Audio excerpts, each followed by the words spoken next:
Voters list ನಿಂದ ನಿಜವಾಗ್ಲೂ ಅರ್ಹ ಇರೋ ಒಂದ್ ಯಾರಾದ್ರೂ ವೋಟರ್ನ ತೆಗೆದಾಕಿದ್ರೆ ಅದನ್ನ ಆ ವೋಟರು ಒಪ್ಪಲ್ಲ, ನಮ್ ಕರ್ನಾಟಕ ಜನನೂ ಒಪ್ಪಲ್ಲ. ಕಾಂಗ್ರೆಸ್ ನಲ್ಲಿರೋ ಕೆಲವು ವ್ಯಕ್ತಿಗಳು ಕೇಂದ್ರ ಸರ್ಕಾರ ಮಾಡಿದ್ದೆಲ್ಲ ತಪ್ಪು ಹುಡುಕೋದ್ರಲ್ಲಿ ಅವರು ವಿಶ್ವಾಸಾರ್ಹತೆ ಕಳ್ಕೊಳ್ತಾರೆ ಅಷ್ಟೇ ಹೊರತು ಅದು SI ನ ಸಮಸ್ಯೆ ಅಲ್ಲ. ಆದ್ರೆ ವೆಸ್ಟ್ ಬೆಂಗಾಲ್ ಅಲ್ಲಿ ಇದೆಲ್ಲ ಬಿಜೆಪಿ ಪ್ಲಸ್ ಆಗತ್ತೆ. ಅಲ್ಲಿ 50% TMC ಪ್ಲಸ್ ಆಯ್ತು, 50% ಬಿಜೆಪಿ ಆಗಿ ಈಕ್ವಲ್ ಆಗಿ ಶಿಫ್ಟ್ ಆಗತ್ತೆ ಹೊರತು ಅದು ಒಂದು ಪಕ್ಷ ಪರ ಆಗತ್ತೆ ಅಂತ ನಾನು ನೋಡಲ್ಲ. ಎಲ್ಲರೂ ಒಂದು ವೋಟು, ಒಂದು ವ್ಯಕ್ತಿ, ಒಂದು ವೋಟು, ಒಂದು ವ್ಯಾಲ್ಯೂ ಅನ್ನೋದೇ ನಮ್ಮ ಪ್ರಜಾಪ್ರಭುತ್ವದ ಪರಿಕಲ್ಪನೆ. ಸೊ SIR ಬೇಕಿದೆ. SIR ಸ್ಪೆಷಲ್ ರಿವಿಷನ್ ಅನ್ನೋದೇನಿದೆ, ಇಂಟೆನ್ಸಿವ್ ರಿವಿಷನ್, ಇದು ನನ್ನ ಕಣ್ಣಲ್ಲಿ ಬೇಕಿದೆ. 24 ವರ್ಷಗಳಿಂದ ವೋಟರ್ ಲಿಸ್ಟ್ಗಳು ಅಪ್ಡೇಟ್ ಆಗಿಲ್ಲ ಸಂಪೂರ್ಣವಾಗಿ, ಬಹಳ ದೊಡ್ಡ ಪ್ರಮಾಣದಲ್ಲಿ. ಈಗ ವೋಟರ್ ಲಿಸ್ಟ್ನಲ್ಲಿ ಕೆಲವರು ತೀರ್ಕೊಂಡಿರೋರು ಇರ್ತಾರೆ, ಕೆಲವರು ಒಂದು ರೀತಿ ಬೇರೆ ಬೇರೆ ಕಡೆನೂ ವೋಟರ್ ಲಿಸ್ಟ್ ಇರೋರು ಇರ್ತಾರೆ, ಕೆಲವರು ಬೇರೆ ಬೇರೆ ಶಿಫ್ಟ್ ಆಗಿ ಬೇರೆ ರಾಜ್ಯಕ್ಕೆ ಹೋಗಿರೋರು ಇರ್ತಾರೆ.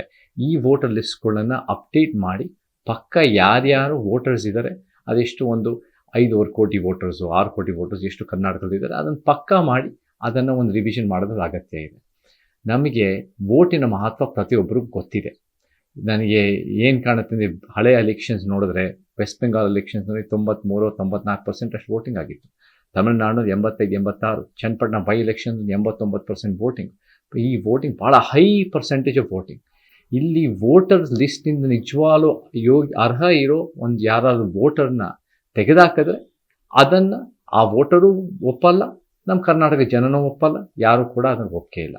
ಆದರೆ ರಿವಿಷನ್ ಮಾಡೋದು ಒಂದು ಪ್ರಕ್ರಿಯೆಯಲ್ಲಿ ಬೇಕಿದೆ. ಯಾರಾದರೂ ಇದನ್ನು ವಿರೋಧ ಮಾಡ್ತಾ ಇದ್ದಾರೆ ಈ SIR ಅಂದರೆ, ನನ್ನ ಕಣ್ಣಲ್ಲಿ ಯಾಕೆ ವಿರೋಧ ಮಾಡ್ತಾ ಇದ್ದಾರೆ ಅಂದರೆ, ಎಲ್ಲೋ ಒಂದು ಕೇಂದ್ರ ಸರ್ಕಾರ ಮಾಡಿದ್ದೆಲ್ಲ ವಿರೋಧ ಮಾಡೋ ಒಂದು ಮನಸ್ಥಿತಿ ಅಂತ ಎದ್ದು ಕಾಣುತ್ತೆ ಹೊರತು ನಿಜವಾಗ್ಲೂ ಇದರಲ್ಲಿ ತಪ್ಪು ಇನ್ನೂ ನನಗೆ ಕಂಡಿಲ್ಲ ಅಂತ ಹೇಳಕ್ಕೆ ಇಷ್ಟಪಡ್ತೀನಿ. ಮತ್ತು ನಾವು ದೊಡ್ಡ ಪ್ರಮಾಣದಲ್ಲಿ ವೋಟರ್ ಲಿಸ್ಟ್ಗಳಲ್ಲಿ ರಿವಿಷನ್ ಆಯಿತು ವೆಸ್ಟ್ ಬೆಂಗಾಲ್ನಲ್ಲಿ. ಆದರೆ ವೆಸ್ಟ್ ಬೆಂಗಾಲಲ್ಲಿ ಇದೆಲ್ಲ ಬಿಜೆಪಿ ಪ್ಲಸ್ ಆಗತ್ತೆ. ಅಲ್ಲಿ 50% TMC ಪ್ಲಸ್ ಆಯಿತು, 50% ಬಿಜೆಪಿ ಆಯಿತು. ಸೊ ಹೆಚ್ಚು ಕಮ್ಮಿ ವೋಟಿಂಗ್ ಶಿಫ್ಟ್ ಆಗೋದು ಅದು ಈಕ್ವಲ್ ಆಗಿ ಶಿಫ್ಟ್ ಆಗತ್ತೆ ಹೊರತು ಅದು ಒಂದು ಪಕ್ಷ ಪರ ಆಗತ್ತೆ ಅಂತ ನಾನು ನೋಡಲ್ಲ. ಸೊ SIR ಬೇಕಿದೆ. ಕಾಂಗ್ರೆಸ್ನಲ್ಲಿರೋ ಕೆಲವು ವ್ಯಕ್ತಿಗಳು ಕೇಂದ್ರ ಸರ್ಕಾರ ಮಾಡಿದ್ದೆಲ್ಲ ತಪ್ಪು ಹುಡುಕೋದ್ರಲ್ಲಿ ಅವರು ವಿಶ್ವಾಸಾರ್ಹತೆ ಕಳ್ಕೊಳ್ತಾರೆ ಅಷ್ಟೇ ಹೊರತು ಅದು SIR ನ ಸಮಸ್ಯೆ ಅಲ್ಲ. ಬಟ್ ಯಾರನ್ನಾದರೂ ವೋಟರ್ ಲಿಸ್ಟಿಂದ ತೆಗೆದ್ರೆ ನಿಜವಾಗ್ಲೂ ಕರೆಕ್ಟಾಗಿ ಪಕ್ಕ ಇರೋ ವೋಟರ್ನ, ಅದಕ್ಕೆ ಒಂದು ದೊಡ್ಡ ಮಟ್ಟದ ಹೋರಾಟ ರೂಪಿಸಬೇಕಾಗತ್ತೆ. ಅದನ್ನು ನಾವು ಪ್ರಶ್ನೆ ಮಾಡಲೇಬೇಕಾಗತ್ತೆ, ಅದನ್ನು ನಾವು ಒಪ್ಪಕ್ಕಾಗಲ್ಲ. ಬಟ್ ರಿವಿಷನ್ ಅನ್ನೋದು ಬೇಕೇ ಬೇಕು. Revision is a part of the process. So ಪಕ್ಕ ರಿವಿಷನ್ ಮಾಡಿದಷ್ಟು ವೋಟ್ ಚೋರಿಗಳಾಗಿರ್ಬೋದು, ಬೇರೆ ಬೇರೆದೆಲ್ಲ ಆಗದಿರೋ ನಾವು ನೋಡ್ಕೋಬೋದು. ಸರ್, ಇವಾಗ ಕುಮಾರಸ್ವಾಮಿ ಅವರು ಮತ್ತು ಪ್ರಹ್ಲಾದ್ ಜೋಶಿ ಅವರು ಒಂದು ವಾರ ಆದಮೇಲೆ, ಈ SIR ಪ್ರಕ್ರಿಯೆ ಸ್ಟಾರ್ಟ್ ಆಗಿ ಒಂದು ವಾರ ಆದಮೇಲೆ ರಾಮನಗರದಲ್ಲಿ ಮತ್ತು ಇನ್ನು ಮುಂತಾದ ಪ್ರದೇಶಗಳಲ್ಲಿ, ಕಲ್ಯಾಣ ಮಂಟಪದಲ್ಲಿ ಆಗಿರ್ಬೋದು, ಮತ್ತು ಇದರಲ್ಲಿ ಮಸೀದಿಗಳಲ್ಲಿ ಮಾಡ್ತಾ ಇದ್ದಾರೆ ಅಂತ ಹೇಳ್ಬಿಟ್ಟು ಎಲೆಕ್ಷನ್ ಕಮಿಟಿಗಳು ಕಂಪ್ಲೇಂಟ್ ಕೊಟ್ಟರು. ಸರ್, ಅದ್ರ ಬಗ್ಗೆ ನಿಮ್ಗೆ ಏನು ಅನಿಸ್ತಾ ಇದೆ? ಅದ್ರ ಬಗ್ಗೆ ನಾನು ನೋಡಬೇಕಾಗಿದ್ದೆ, ನಾನು ಅದನ್ನು ಚೆಕ್ ಮಾಡ್ಬೇಕು ಯಾಕೆ ಏನದು ಅಂತ. ಬಟ್ ನಮಗೆ ಎಲ್ಲೋ ಒಂದು ಕಡೆ ಮುಸ್ಲಿಂ ಕಮ್ಯುನಿಟಿಗಳನ್ನ ನಾವು ಯಾವುದೇ ಕಾರಣಕ್ಕೂ ಅವ್ರನ್ನ ಒಂದು ವೋಟರ್ ಲಿಸ್ಟಿಂದ ತೆಗೆದು ಹಾಕ್ದೇ ಇರಂಗೆ ನಾವು ನೋಡ್ಕೋಬೇಕು. ಇಲ್ಲಿ ಏನೂ ಕೂಡ ಸಮಸ್ಯೆ ಆಗಬಾರ್ದು. ಎಲ್ಲರೂ ಒಂದು ವೋಟು, ಒಂದು ವ್ಯಕ್ತಿ, ಒಂದು ವೋಟು, ಒಂದು ವ್ಯಾಲ್ಯೂ ಅನ್ನೋದೇ ನಮ್ಮ ಪ್ರಜಾಪ್ರಭುತ್ವದ ಪರಿಕಲ್ಪನೆ. ಆ ದಿಕ್ಕಿನಲ್ಲೇ ನಮ್ಮ ಮಾದರಿಯಾದ ಬಾಬಾ ಸಾಹೇಬರು ಎಲ್ಲರಿಗೂ ವೋಟ್ ಸಿಗಬೇಕು ಅಂತ ಹೋರಾಟ ಮಾಡಿರೋದು. ಸೊ ಆ ನಿಟ್ಟಿನಲ್ಲಿ ನಮಗೆ ಪ್ರತಿಯೊಬ್ಬ ಮನುಷ್ಯನೂ ಕೂಡ ಒಂದು ವ್ಯಾಲ್ಯೂ ಇರೋ ಒಂದು ವೋಟನ್ನು 18 ವರ್ಷದ ಮೇಲಿರೋರಿಗೆ ಅವ್ರಿಗೆ ಲಭ್ಯವಾಗಿ ಸಿಗಬೇಕು. ಸೊ ನಾವು ಯಾವುದೇ ಕಾರಣಕ್ಕೂ ಯಾವ ಕಮ್ಯುನಿಟಿನೂ ಟಾರ್ಗೆಟ್ ಮಾಡದೆ, ಯಾವ ಕಮ್ಯುನಿಟಿನೂ ಒಂದು ರೀತಿ ಸ್ಪೆಷಲ್ ಬೆನಿಫಿಟ್ ಕೊಡೋ ಪ್ರಶ್ನೆ ಬರಲ್ಲ. ಬಟ್ ಇದ್ದಿದ್ದು ಒಂದು ರೀತಿ ಒಂದು ವೋಟ್, ಒಂದು ವ್ಯಕ್ತಿ, ಒಂದು ವ್ಯಾಲ್ಯೂನ ತೆಗೆದಾಕೋ ಪ್ರಶ್ನೆ ಬರ್ದೇ ಇರೋಂಗೆ ಪ್ರಾಮಾಣಿಕವಾಗಿ ವೋಟ್ ರಿವಿಷನ್, ಒಂದು ರೀತಿ ಎಲೆಕ್ಟೋರಲ್ ರಿವಿಷನ್ ಆಗಬೇಕು. ಸೊ ಅದಕ್ಕೆ ನಾನು ಯಾವಾಗಲೂ ಎಂದಿಗೂ ಬದ್ಧನಾಗಿರ್ತೀನಿ. ಬಟ್ ನಮಗೆ ಮಲ್ಟಿಪಲ್ ವೋಟರ್ ಇರಬಾರ್ದು. ಇಲ್ಲಿ ಏನಾಗುತ್ತೆ ಅಂದರೆ, ಕೆಲವು ಕಡೆ ವೆಸ್ಟ್ ಬೆಂಗಾಲ್ನಲ್ಲೂ ವೋಟಿಂಗ್ ಇರುತ್ತೆ, ಕರ್ನಾಟಕದಲ್ಲೂ ಮಾಡೋದು, ಅದನ್ನು ಪಕ್ಕ ಆಗಬಾರ್ದು. ಆ ರೀತಿ ಆಗಲೇಬಾರ್ದು. ನಮಗೆ ಯಾವ ರೀತಿ ಎಲ್ಲರಿಗೂ ಒಂದು ದೇಶದಲ್ಲಿ ಪ್ರತಿಯೊಬ್ಬರಿಗೂ ಒಂದು ವೋಟ್ ಸಿಗಂಗೆ ನಾವು ಅದನ್ನು ಪಕ್ಕ ಮಾಡಿದ್ರೆ ಅದಕ್ಕೆ ನಾನು ಬದ್ಧನಾಗಿರ್ತೀನಿ. ಅದಕ್ಕೆ ಮಂದಿರಗಳಲ್ಲಿ, ಚರ್ಚ್ಗಳಲ್ಲಿ, ಮಸೀದಿಗಳಲ್ಲಿ ಸಾಮೂಹಿಕವಾಗಿ ಮಾಹಿತಿ ಕಲಿಯೋದು ಎಷ್ಟರ ಮಟ್ಟಿಗೆ ಸರಿ ಅಂತ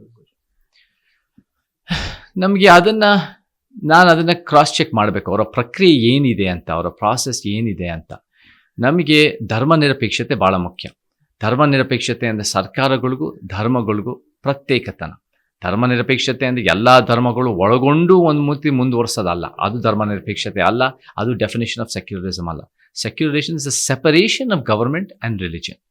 ಆದರೆ ನಮಗೆ ಈ ರೀತಿ ಯಾಕೆ ಅವರು ಒಂದು ರೀತಿ ಧರ್ಮಕ್ಷೇತ್ರಗಳಲ್ಲಿ ಮಾಡ್ತಾ ಇದ್ದಾರೆ, ಏನು ಮಾಡ್ತಾ ಇದ್ದಾರೆ, ಏನು ನಡೀತಾ ಇದೆ ಅನ್ನೋದನ್ನು ಒಂದು ರೀತಿ ಮಾಹಿತಿ ಪಡೆಯೋಕ್ಕೆ ನಾನು ಕೂಡ ಅದನ್ನು ನೋಡಬೇಕು. ಬಟ್ ಆದಷ್ಟು ಸರ್ಕಾರ ಧರ್ಮ ನಿರಪೇಕ್ಷವಾಗಿದ್ದರೆ ಸೆಕ್ಯುಲರಿಸಮ್ ಎತ್ತಿ ಹಿಡಿಬೋದು. ಅದೇ ನಿಜವಾದ ಸರ್ಕಾರದ ಮೂಲ ಆಶಯ. ನಮಗೆ ಆರ್ಟಿಕಲ್ 25 ಪ್ರತಿಯೊಬ್ಬರು ಅವರವ್ರ ಧರ್ಮನ ಮುಂದುವರಿಸೋ ಸ್ವಾತಂತ್ರ್ಯ ಇದೆ ಅವರ ಮನೆಗಳಲ್ಲಿ, ಅವರ ಧರ್ಮಕ್ಷೇತ್ರಗಳಲ್ಲಿ. ಆದರೆ ಸರ್ಕಾರ ಕಟ್ಟಬೇಕಾಗಿರೋ ದೇಶನ ವೈಜ್ಞಾನಿಕ ಮನೋಭಾವದಲ್ಲಿ ವೈಚಾರಿಕವಾಗಿ ಪ್ರತ್ಯೇಕತನ, ಧರ್ಮಕ್ಕೂ ಸರ್ಕಾರಕ್ಕೂ ಪ್ರತ್ಯೇಕತನೆಯಿಂದ ಕಟ್ತಾ ಬರಬೇಕು. ಸರ್, ಇವಾಗ JDS ಮತ್ತು ಬಿಜೆಪಿ ಅವರು ಒಂದು ಕಾಂಗ್ರೆಸ್ ಸರ್ಕಾರದ ಮೇಲೆ ಆಪಾದನೆ ಮಾಡ್ತಾರೆ. ಕಾಂಗ್ರೆಸ್ ಸರ್ಕಾರ ಇದನ್ನ ಸರಿಯಾದ ರೀತಿಯಲ್ಲಿ ನಡೆಸ್ತಾ ಇಲ್ಲ, ಹಾಗಾಗಿ ಇದನ್ನ ಇಲ್ಲಿಗೆ ಕೈಬಿಟ್ಟು ಮತ್ತೆ ಪುನಃ ಮಾಡ್ಬೇಕಂತ ಹೇಳ್ತಾ ಇದ್ದಾರೆ ಸರ್. SIR ನನಗೆ ಗೊತ್ತಿರೋ ಹಾಗೆ ಅದು ಎಲೆಕ್ಷನ್ ಕಮಿಷನಿಂದ ಬರೋದು ಅಂದಮೇಲೆ ಅದು ಒಂದು ಕೇಂದ್ರ ಸರ್ಕಾರದ ಕಡೆಯಿಂದ ಒಂದು ರೀತಿ it's the government of India ನಡೆಸೋದು ಅಂತ ನಾನು ನೋಡ್ಕೊಂಡು ಬರ್ತಾ ಇದ್ದೀನಿ, ನನಗೆ ಅರ್ಥ ಪ್ರಕಾರ. ಸೊ ನಮಗೆ ಈ ಎಲೆಕ್ಷನ್ ಕಮಿಷನ್ ಮೇಲೆ ನನಗೆ ಟ್ರಸ್ಟ್ ಇದೆ. ಎಲೆಕ್ಷನ್ ಕಮಿಷನ್ ಆದಷ್ಟು ಜನಪರವಾಗಿ ಒಂದು ರೀತಿ ಕೆಲಸ ಮಾಡುತ್ತೆ. ಎಲೆಕ್ಷನ್ ಕಮಿಷನ್ ಮಸ್ಟ್ ಆ್ಯಕ್ಟ್ ಒಂಥರ ಸ್ವಾಯತ್ತತೆಯಿಂದ ಆಟಾನಮಸ್ ಬಾಡಿ ಆ ಕೆಲಸ ಮಾಡುತ್ತೆ ಅನ್ನೋ ಒಂದು ನಿರೀಕ್ಷೆ ನಮಗಿದೆ.